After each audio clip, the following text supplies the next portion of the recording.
Mulla on tässä vieraana Julius Kentala Kokkolasta, nuori mies, joka on tullut uskoon 5 vuotta reilusti sitten, jonka taustalla on erittäin voimakas päihdetausta.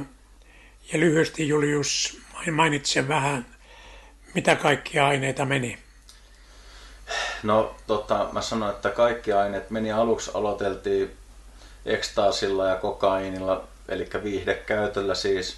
Myöhemmin sitten vedettiin piriä koko ajan ja muita aineita lakkaa, lääkkeitä, amfetamiini tosiaan niin kuin sanoin ja kokaiinia. Aina myös paljon alkoholia oli veressä. Ja käytin myös kovia steroideja, vedin ihan trenbolonia ja testosteronia ja muita nappeja naamaa siinä vielä lisäksi. Ja kuitenkin sulla oli vähän tällainen kristillinen tausta, koti oli uskova ja oli urheilijatyyppi, mutta tämmöiseen kierteeseen jouduit. Joo, kyllä. Eli pikkuhiljaa alkoholi, kannabis, sitten vähän vaikeita elämänkokemuksia tuli sitten erilaisten sattumien kautta ekstaasia ja sitten alettiin tosiaan viihdekäyttää. Ja sitten siinä tapahtui tällaisia, niin kuin sanotaan, vauhtia ja vaarallisia tilanteita. Sua ammuttiin. Kyllä. Ja tähtäin taisi olla ihan... Joo, päähän halusi ampua, mutta herra varjeli, että sain siinä sohittu pesarilla vähän, niin se ampui sitten jalkaan. Ja sen jälkeen sitten tapahtui vielä toinenkin. No pari kertaa muissa paikoissa koettiin aseella uhata ja ampua, mutta pääsin aina paikalta pois ihmeen kautta. Ja sitten tosiaan oli muita väkivaltajuttuja, mutta tosiaan pahoinpideltiin niin pahasti, että halvaantui toinen vasen jalka siis vyötäröstä alaspäin niin, että se ei liikkunut ollenkaan enää. Ja oliko näin, että siinä vaiheessa kainalosauvan kepin kanssa menit Kokkolaan? Jep. Ja siellä neurologiselle osastolle? Jep, siellä oltiin sitten kuukausi miettimässä. En ollut mitään katkaisuhoitoa ja mitään koskaan käynyt, se oli mun katkaisuhoito se. Ja mitä lääkärit sanoi diagnoosina jalasta? Lääkärit sanoi, että tuskin paranee, että he ei tiedä, että paraneeko, että ei mitään toivoa ollut sillä paranemisesta. Ja siellä sitten tapahtui tämän kohtaaminen Jeesuksen kanssa. Kyllä, vanhemmat tuli käymään osastolla siellä mun luona ja sanoi, että Herra on puhunut heille selvästi, että jos mä en kosta mun pahoinpitelijöille, niin Herra parantaa mun jalan. Ja mulle tuli monta yhteydenottoa että kostamisesta, mutta mä sanoin kaikille, että ei tarvitse kostaa. Ja myöhemmin estin kaikki numerot ja tartuin kiinni tähän iskä ja äiti sanaan ja kohtasin sairaalassa Herran ja lähdin myöhemmin lähiseurakuntaa, baptistiseurakuntaa. Aloin siellä käymään. Ja sitten tapahtui niin, että niin kuin sanoit, niin entiset jengikaverit lupas kostaa sinun puolestasi, mutta isä ja äiti sanoi, että jollet kosta, niin sinä paranet. Kyllä, juuri näin. Ja se opetus on jatkunut tähän päivään asti, että edelleen Herra sanoo, että jos et kosta, niin että mä pysyn tällä tiellä, että mä en enää ole koston tiellä. Ja oikaisepa nyt vähän sitä jalkaa siitä. Joo, hyvin toimii, että nyt... tää on ihan siis täysin toimii jalka ja mulla on sen myötä tulevaisuus ja toivo nuorella miehellä, että pystyy kävellä, juosta ja käydä kuntosalilla ja tehdä töitä ja koko elämä edessä vasta 28,5-vuotias. Niin, että ei käynyt niin kuin lääkärit sanoo, vaan kävi niin kuin isä ja äiti sai Herralta sanan. Että... Kyllä, eli ihmeen kautta. Kiitos Jumalalle, näin se on, että kun me säilytämme ja annamme anteeksi, niin me itsekin parannumme. Kyllä. Ja nyt sä oot ollut työelämässä. Mä oon opiskellut itteni kokiksi ja meillä on perheen oma lounasravintola, missä mä oon yrittäjänä nyt mun mummon kanssa.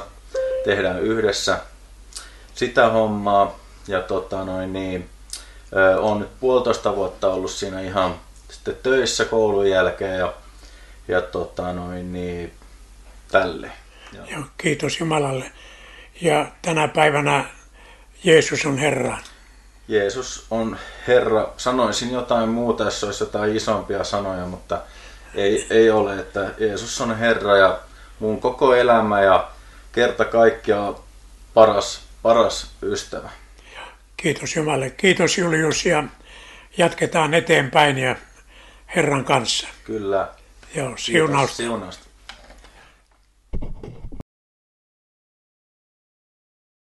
Lyhyt katsaus tässä siihen, mitä Julius on kokenut ja näin läheltä seuranneena nämä 5 vuoden taistelut, joitakin asioita, jotka antavat sinua paremmin ymmärtämään, mistä syvyyksistä on noustu ja mitkä tekijät ovat auttaneet tässä nousussa.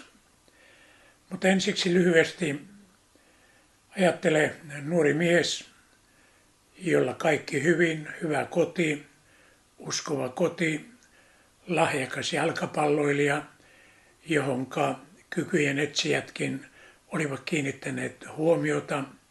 Kaikki oli auki, elää eteenpäin, menestyä elämässä. Sitten hyvin pienistä tekijöistä ja aivan kuin elämän sattumista alkoi luisu alaspäin. Ja se onkin muistutus kaikille nuorille, että ei kannata ottaa sitä ensimmäistä askelta syvyyksiin päin, sillä se vie sellaisiin syvyyksiin, joihin on helppo joutua, mutta joista on vaikea nousta.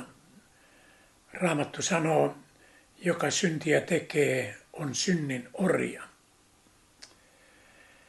Mutta Julius, kiitos Jumalalle, niin kuin kuulimme todistuksesta, se mikä oli ollut kadoksissa, löytyi kovien kohtaamisten ja tapahtumien jälkeen siellä Kokkolan sairaalan neurologisella osastolla usko Jeesukseen. Jeesus sanoi ja Raamattu sanoo, usko silmät luotuna uskon alkajaan ja täydelliseksi tekijään Jeesukseen. Ihminen tarvitsee kiintopisteen, johonka katsoa, jonka mukaan suunnistaa, jota kohti kulkea. Ilman sitä hän on harhateillä ja tuulten ja virtojen vietävänä.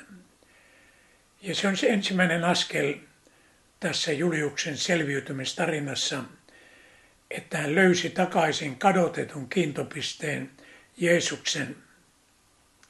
Ja näiden vuosien aikana seuranneena niissä syvissä vesissä Juliuksen kamppailua, hänellä on aina ollut katse Jeesukseen, ei vain tätä elämää, vaan tulevaa elämää, iankaikkista elämää varten.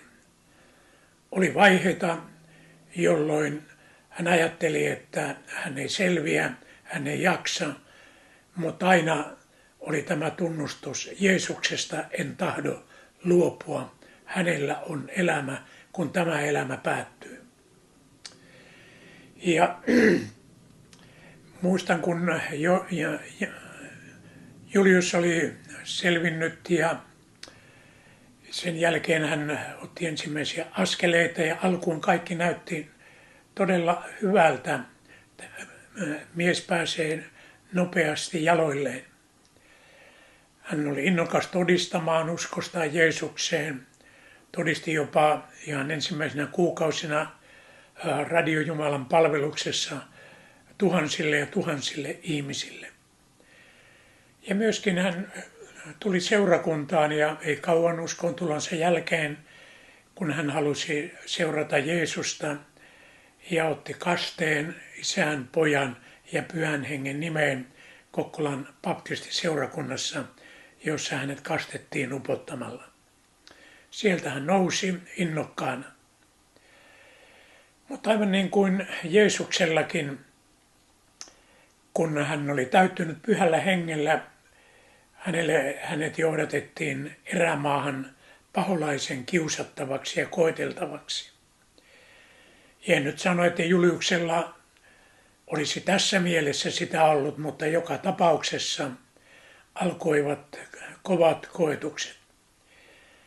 Ja niiden kovien koetuksien alku voidaan sijoittaa niihin aikoihin, kun nämä pahoinpitelytapaukset, joista hän kertoi, ja joita oli useampiakin, jotka oli vakavia, henkeä uhkaavia, niistä alettiin käymään oikeutta. Ja tuo oikeusprosessi aivan kuin laukaisi tuon nuoren miehen Juliuksen sielun elämästä jotakin, joka vei hänet syvälle pimeyteen ja koviin ahdistuksiin. Ja uskon näin vakavasti, että vaikka siinä oli taustalla tällainen traumaattisten kokemusten ylösnousemus sieltä sielun syveristä, mutta niihin yhdistyi myöskin aivan tällaisia demonisia, koettavia, fyysisesti koettavia hyökkäyksiä ja painostuksia ja mitä erikoisimpia ilmiöitä ja ajatuksia tulvi hänen mieleensä. Kaikki oli ollut hyvin ja aurinkoista ja yhtäkkiä jotakin tuolta sielun syvyyksistä nousi. Ja nuo tilanteet olivat niin ahdistavia, että muistan monta kertaa Juliuksen, mitenkä hän oli kykenemätön olemaan sosiaalisessa kontaktissa muihin ihmisiin, jopa omaan perheeseensäkin. Hän vetäytyi sinne omaan huoneeseensa ja oli siellä suljettuna joskus päivä ja melkeinpä viikkokausia omissa peloissansa. Joskus kun pääsimme keskustelemaan, niin hiki virtasi hänen otsallaan niissä ahdistuksissa, joissa hän oli. Mutta yksi oli aina selvää, Julius halusi pitää kiinni Jeesuksesta. Hän sanoi, Jeesusta en jätä, minulla ei ole mitään toivoa, jos luovun, vain pimeys odottaa. Ja toinen tekijä tämän kaiken koetuksen keskellä, hän rukoili. Hän vietti tuntikausia rukouksissa ja huusi Jeesusta avuksi. Ja myöskin luki Raamattua. Suunnaton Jumalan sanan nälkä oli hänen sielussaan. Ja niin aikoina, kun hän luki Raamattua, niin nuo ahdistukset, ne aivan kuin antoi periksi, väistyivät hänen kohdallaan, vaikka keskittyminen oli vaikeata. Mutta joka tapauksessa hän etsi. Ja kiitos Jumalalle, suurena apuna oli hänen uskova kotinsa, isänsä ja äitinsä, joiden kanssa hän pystyi kommunikoimaan ja samaten kuin myöskin sielunhoitajan kanssa.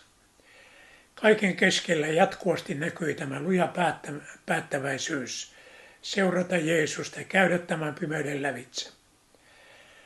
Nuo pelkotilat ja ahdistukset tulivat sieltä niistä mainoista ja pahoinpitelyistä, jota hän huumeperintöjen ja perinnän takia joutui kokemaan.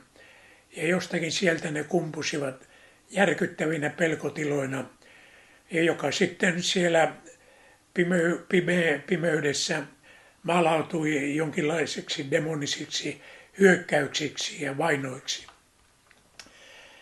Mutta kiitos Jumalalle, Jumala on uskollinen ja hän piti Juliuksesta huolen näinä pimeinä aikoina. Ja yksi tärkeä vaihe oli, joka kävi aivan kuin Juliuksen mielessä ja se kävi tavallaan, hän ymmärsi sen määrätynlaisen tämmöinen jonkun animaatio-ohjelma, joka tuli televisiossa, jossa kuvattiin tällaista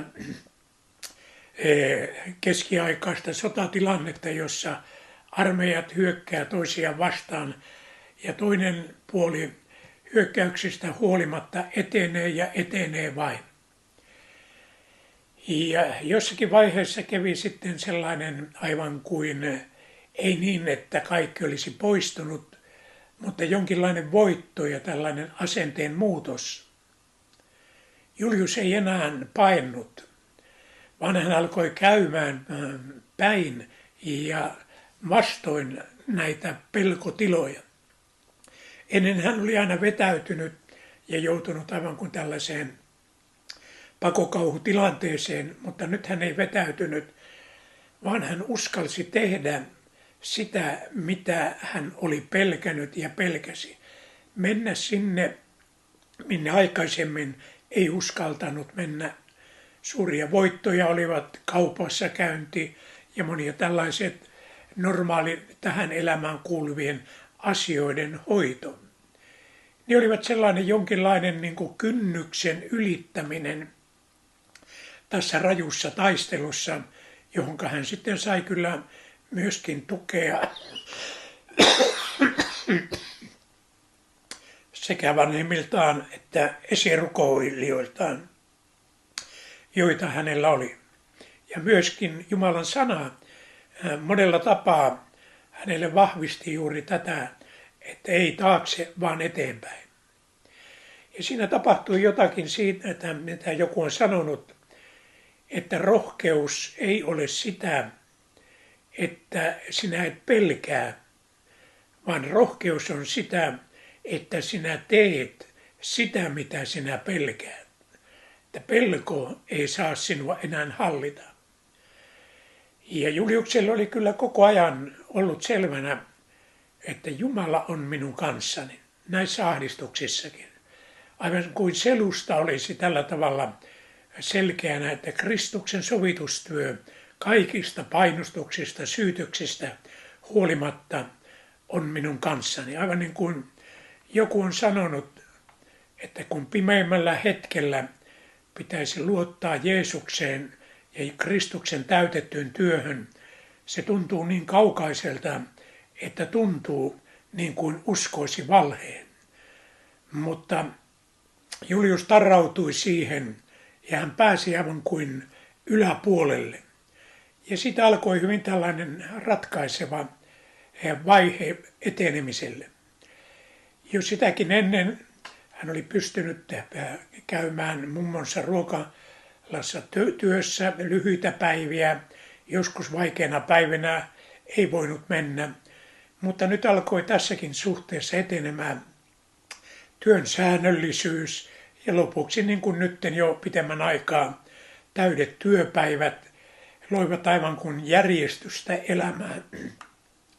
Ja vaikka niitä ahdistuksia ja aivan kuin fyysisiä kiinnikäymisiäkin ollut, siitä huolimatta hän ei ole enää peräytynyt sinne lukittujen seinien taakse, vaan on halunnut pitää kiinni niistä saavutetuista alueista, joita hän on voittanut ja voinut jättää taakseen, vaikka painostusta ja vastustusta on ollutkin.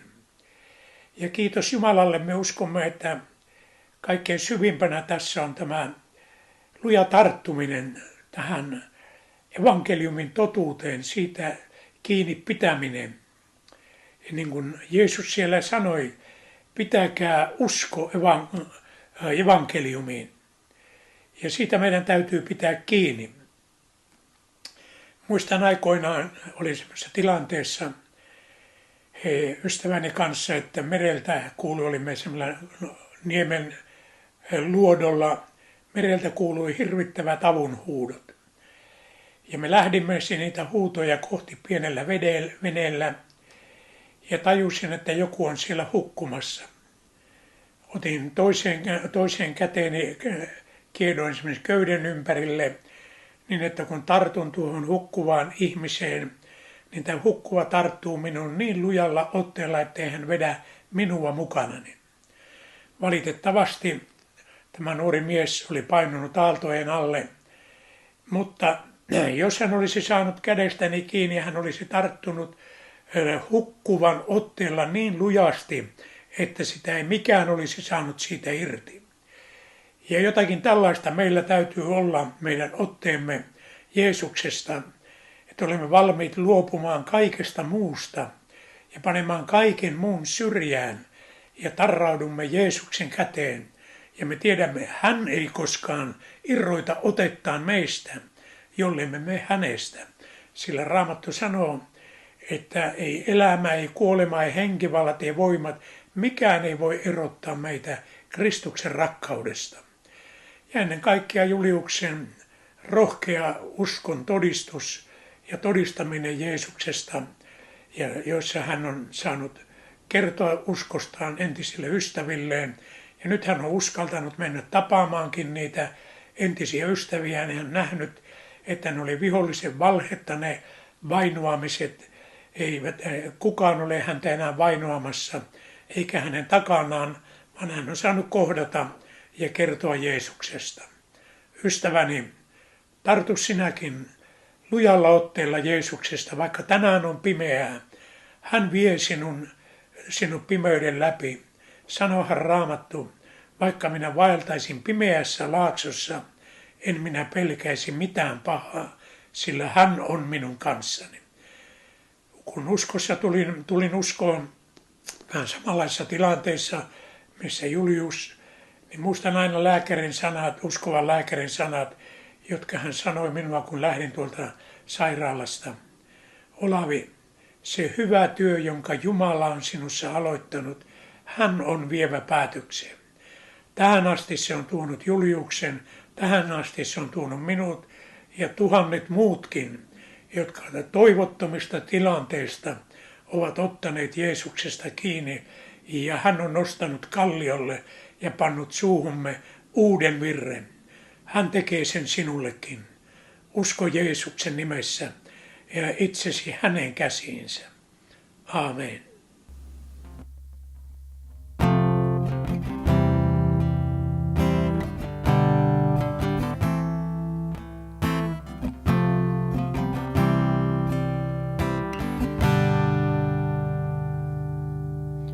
Seison portilla, reppu valmiina.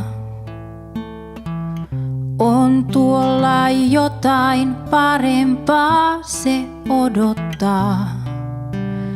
Isä, sinulle, kun jätin hyvästit, sä kyyneleitä vuodatit. Ja kun käännyin syliin maailman, katsoit minun selkääni, hiljaa kuiskaten, tule takaisin kotiin.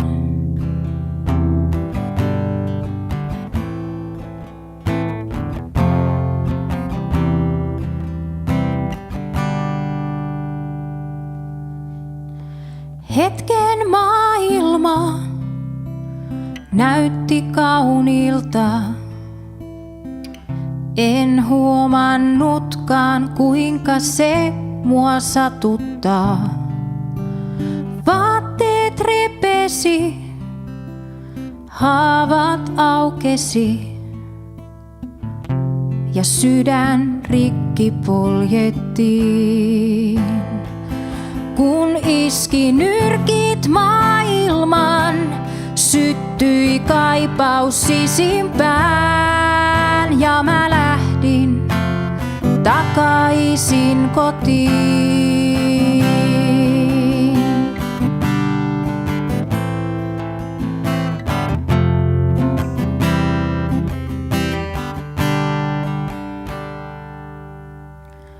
Paljon pelkäsin, kun näin sun hahmosi. Jo kaukaa sitä katselin ja vapisin. Huusit nimeni, juoksit luokseni. Mä torjuin halauksesi. En rakkauttasi ansaitse, enkä armoa. Saanko silti tulla takaisin kotiin?